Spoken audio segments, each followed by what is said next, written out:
we see this woman who shows up, presses her way to the house of the Lord, and she is set free. She's set free on Sabbath day, a day that it has pause, rest, and renewal. And even in this process, if you read a little further in the text, Jesus experiences criticism for setting this woman free on the Sabbath day. And that helps us, my sisters and brothers, that even when you're doing good work, somebody else is always going to try to have something negative to say. I don't know if it was because folk were upset and jealous that it wasn't them, or because it wasn't their blessing, but we see that Jesus is criticized because there are folk in the room who cannot appreciate what the Lord was able to bring to the table.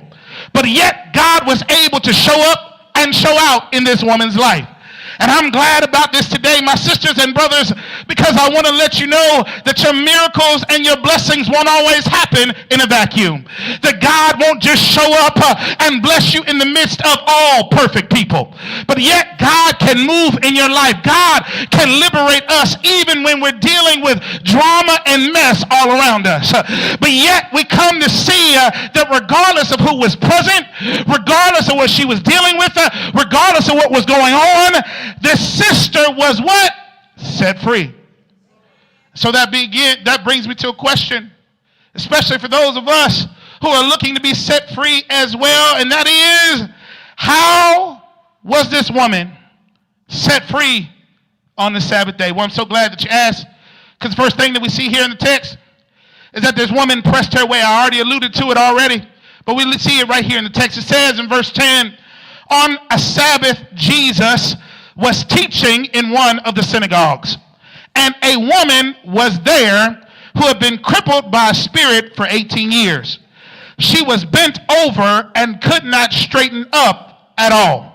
It's here in the text, my sisters and brothers. Luke spends time before even getting to the point of Jesus' actions in the text by outlining not only the fact that the woman was there, but also all of the things that were working against her presence. The Bible tells us, my sisters and brothers, that not only was this woman there, but she was there with a condition that had plagued her for 18 years.